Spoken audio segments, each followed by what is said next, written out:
morning to the book of Luke, chapter 12. Today we are starting a brand new series, and I've entitled this series, Desperate Households.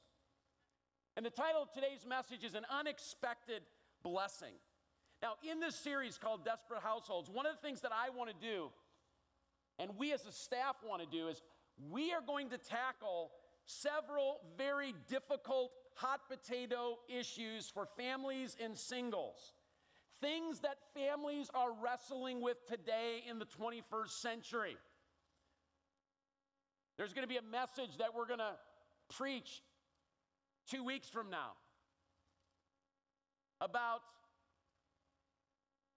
the sexual revolution that families have to deal with, parents have to deal with, the internet pornography, the immodesty of clothing, all of those kinds of things.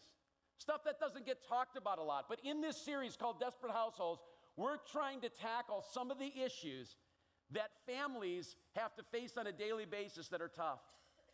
And the first issue that I want to tackle this morning in this series is the current financial crisis.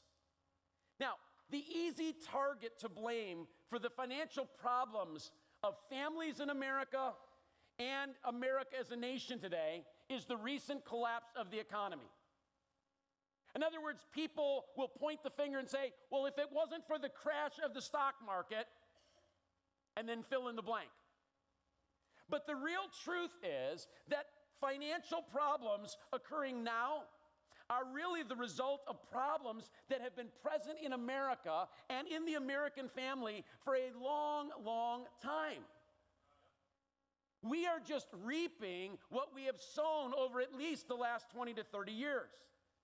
It's just that Americans, for all this time, have been unwilling to address the real problem because it's easier to ignore it rather than to exercise self-control and self-restraint. I think the following story illustrates the problem best. There was once a young couple, and they'd been married for about a year, and they were struggling financially. And so they sat down one day, and they decided that they needed to develop a financial strategy. After a few days, they came back together, and after careful analysis, the young wife said to her husband, honey, I've got it figured out.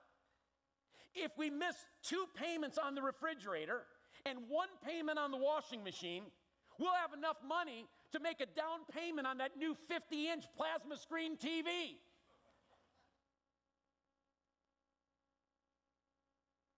That really kind of sums it up, doesn't it? You see, the issue of finances, the issue of money impacts everyone. Jesus talked more about finances and money than he did about salvation. The question today is, how are finances impacting me? And the reason that I'm dealing with this topic in this series, Desperate Households, is because 54% of all divorces are related to money issues, according to a recent Gallup poll. 54% of all divorces come because of financial difficulty. Since the economic collapse last October, do you realize that the suicide rate among baby boomers because of financial stress has skyrocketed? And we're all aware this morning of the downside of our economic collapse because you can't escape it. You hear about it every single day in the paper. You watch it on the TV, you hear it on the radio. But today, I want to take a different angle.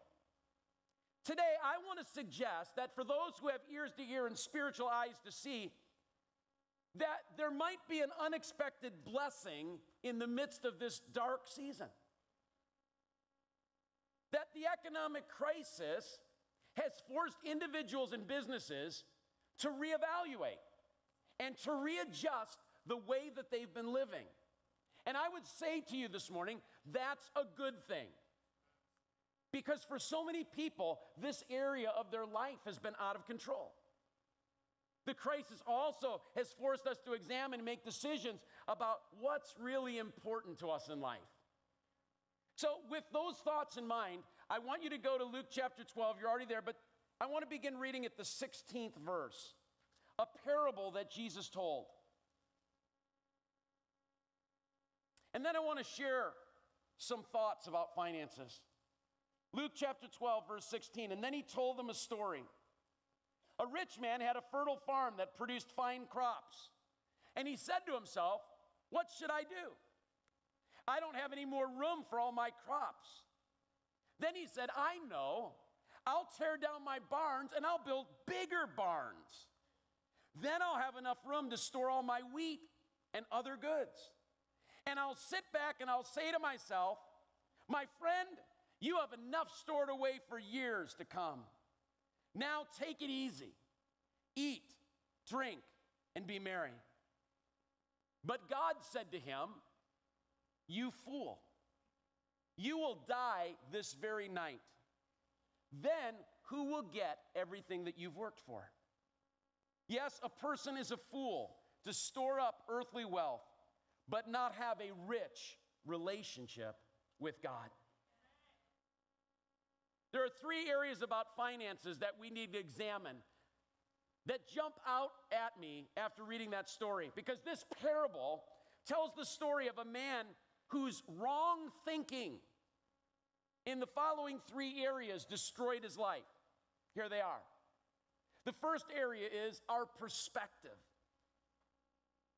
You see, here's what a financial crisis does. A financial crisis brings to the surface what I really believe in my heart about a number of issues. For example, what do I really believe brings true happiness in life? A financial crisis is going to bring that out. Because if they're honest, most people think that the answer to that question is money. They have the belief that money is the answer to all of their problems, and that somehow, if I just had enough money, I'd be happy and everything would be great. That money is the answer to my problems. But listen to what actor Sylvester Stallone said about the wealth he gained from all of his Rocky movies. He said, money doesn't bring peace of mind, it actually brings more problems. Everything is magnified 100,000 times. That's not to complain, but once you make a fortune, you'd think it'd be all green lights and blue skies, but that's not true. As a matter of fact, it brings out some of the most vile characteristics that you can imagine. In the book, The Day America Told the Truth, authors James Patterson and Peter Kim reveal shocking statistics on how far people in America would go for money. When the American populace was asked, what would you be willing to do for $10 million? Here were the responses. 25% of them said they would abandon their entire family. 23% of them said they would become a prostitute for a week or more. 16% said they would give up their American citizenship. 16% said they would leave their spouses. 10% said they would withhold testimony and let a murderer go free. 7% said they would kill a stranger. 3% said they would put their children up for adoption. Now, why would people respond like that? Because they believe that happiness comes from the things that we possess. The cars, the houses, the gadgets. That mindset will always lead people to buy things in life they can't really afford. See, this current crisis is causing us, giving us the chance to re-examine what we believe and change our wrong thinking patterns. Things will never make you happy. Things will not solve the problems in your life over the long haul. Yes, do they make us feel good in the short run? Absolutely. But over the long haul, money and things have never made anyone happy. For more information on Living Water Community Church, visit our website at www.lwccil.org or call us at 630-755-5799.